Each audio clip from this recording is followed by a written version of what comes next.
sheekh adeerkay ayaa xaaskiisa ka dhintay wiilal bayna u dhashay markaas kadib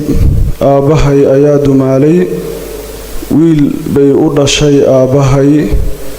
marka wiilasha walaalahay la hooyada ah ma ajnabi bay iga yihiin wiilashaas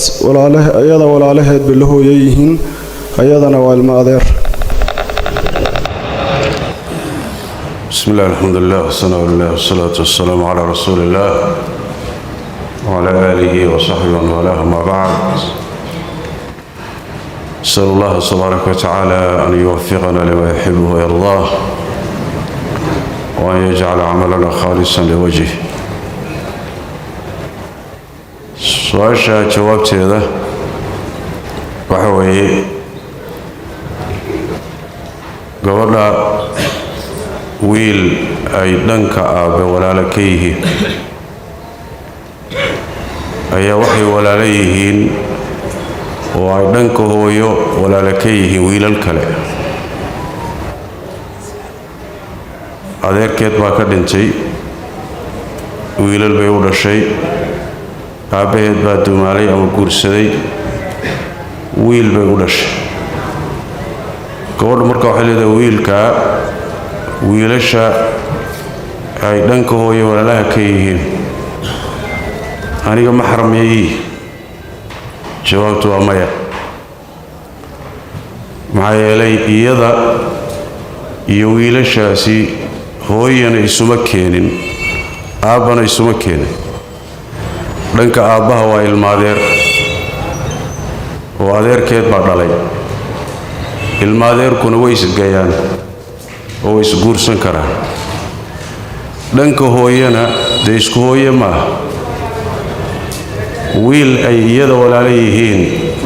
wiilashaa inay isku hooye yihiin shaqayskuma laha iyada wax calaaqa allama laha sidaas daraaddeed wiilashaasi walaalkaaba la hooye ha ahaadaane ajnabi bay kaa yihiin wayna ku guursan karaanoo dee ilmaadeerada waaye hooyana isuguma timaadaan wallahu aclam sheekh deynta laga qaato bangiyada islaamiga ah waxay sameeyaan marka aad lacag ka dalbatid ku siin mayaan lacag kaash ah laakiin dukaan ayay ka soo gadayaan raashin kadibna lacag bay saaranayaan raashinkaas waxayna kugu wareejinayaan raashin kadib qofbaa kaala wareegaya raashinka lacagtana kuugu shubaya akoonkaaga bangiga tusaale haddii $5,000 lagu siiyo bangigu wuxuu kaa rabaa $6,000 arrintaas ma saxba masaladaasi waxaa loo yaqaanaa fiqiga mucaasirka ah masalatu tawaruqa waxaa la yidhaahdaa lacag baad u baahan tahay lacagtiina cidinku siin mayso laakiin badeecad baa lagu dayminayaa badeecada marka lagu daymiyo ayaad adugu suuqa geysanaysaa soo gadanaysa marka badeeca raadis ma tihida lacag raadis baad lacagtiise lagu siin maayo lagu daymin maayo bedelkii lacag idaymiya aad dhihi lahayd ayaa waxaad leedahay raashin idaymiya ama maryo idaymiya markaad dayn ku qaadatana waad gadan dabcan faa'iidaa lagu saartay markii lagaa gadaya soo maa badeecada markii lagaa gadaya faa'iidaa lagu saartay intaad qaadaad marka suuqa geynaysaa waad kaashgaraysanaysaa lacagtaad rabtay baad halkaa ka soo saaranaysaa waxaa la yidhaahdaa sidaa markay u taallo atawaruq albasiit baa la dhahaa sida raajixaana dhib ma laha mid waxaa jira bangiyadu ay sameeyaan oo la yidhaahdo atawaruq almunadam oo bangigu badeecadii aad raadinaysay lacag kaasha intuu ku siiyo wax ma saaran karo ribay noqoneen waxaa la samaynayaa marka badeeco yuu soo iibinaya badeecadii buu faa'iido saaranaya wuu kaa gadayaa haddii intuu kaa gado badeecadii kugu wareejiyo aad adugu suuqaada ka gadato taa waa tii horan sheegno dhib ma laha laakiin waxay samaynayaan badeecadii wuxuu ku leeyahay waan kaa gaday bangigii anigaana gacanta ku haynayo kuu gadaya faa'iidada wixii ka soo baxana akoonkan kuugu shubi asagu marka wax weeye shaqo uu ruuxani qabanayo badeeca uu la wareegayo badeeca uu sii gaday midna ma jirto midaasi marka wax culimada badankood waa diidan yihiin oo waxay leeyihiin nooc xeeladaysiya iyo farsama ku jirta hadiise laakiin ay tahay badeecada bangigu uu kuu soo gaday wuu kugu wareejiyey adaa suuqaaga ka gatay kadibna lacagtii kaaga soo baxday baad intifaacsatood isticmaashay sidaa hadday tahay wax dhiba ma leh keliya waxay u baahan tahay badeecada intuusan bangigu kaa gadin waa inuu isagu soo iibsado oo uu la wareego milkiyo ay soo gasho isaga iyo mukhataradiisa soo gasho markuu yeesho kadib yuu kaa gadi karaa faa'iidana ku saaran karaa kadibna markuu kaa gado waa inuu xorriyad kuu siiyo inaad adigu suuqa ka gadato kadibna aad lacagta ka raadsato sida hadday tahay dhib male wallahu aclam jazaak allahu khayran sheekh su-aasha 545aad sheekh waxaan la shaqeeyaa kambani islaami ah waxaan u xayeysiiyaa alaabta una gadaa waxaana ka qaataa faa'iido ah 30% qof anigu aan keenay hadduu alaab iibsadana 15% baan ka qaataa arrintaas ma bannaanta mucaamaladaasi sidaasi basiidka ah ee fudud ee su-aashu u timid inta badan uma taallo waxay u eg tahay ama iila eg tahay inay tahay mucaamalaadka loo yaqaano sharikaadka sameeyana loo yaqaano sharikaatu taswiiq alharami ama sharikaatu taswiiq alshabaki baa la yidhaahdaa yani waa kambaniyo alaab wax iibinaya iska dhigayaan dadkii waxay leeyihiin alaabtan soo iibi kadibna dad kastama keen ama marka hore lacag ku gal ama bilaashba ku gal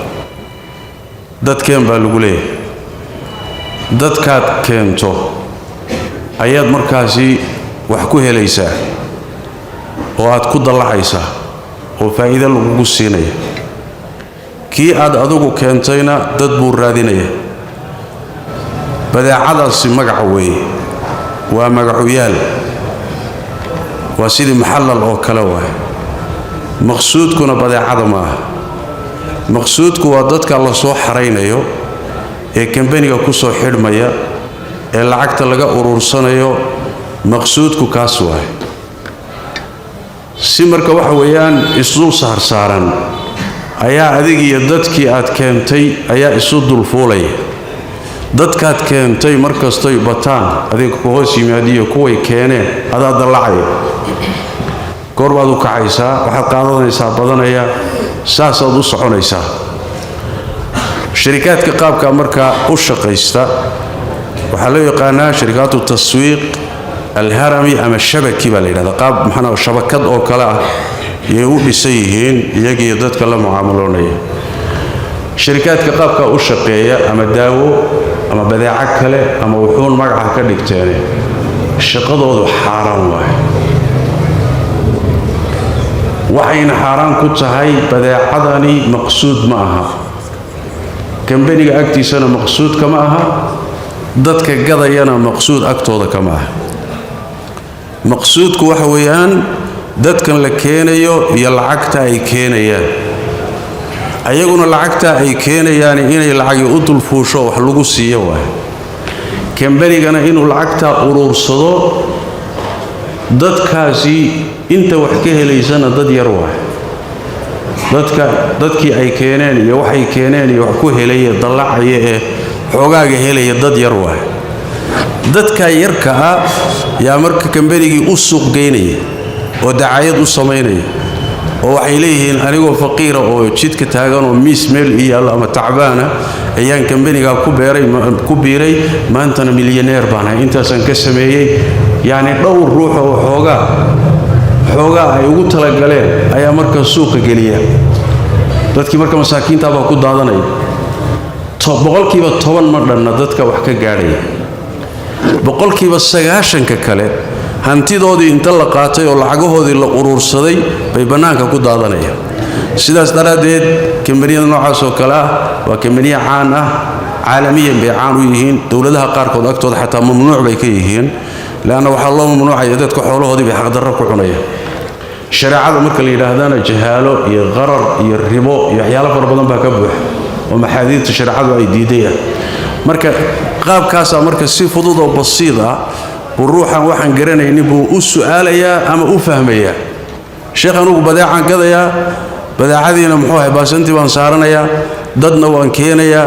waxay gadeenna baasantii baa ii saaran suuradaasuu su'aasha ka dhigaya xaqiiqaduna saa maaha xaqiiqada masalada iyo xaqiiqada waaqicoodu sidaa ma aha masaladu way ka guda weyn tahay sharikaad caan oo caalamiya waaye fataawi fara badan oo culimmadu leedaha ka soo baxday buxuud fara badan baa laga qoray culimmaduna waxay leeyihiin sharikaadkaasi qaabkay u shaqeeyaan waa xaaraan dadka xoolahoodii oo xaqdarro lagu cunayo iyo waxaa ku jira yani wax way qarar fara badan iyo nooc yani ribada labadeedii noocba inay ku jiraanna way tilmaamayaan wallahu aclam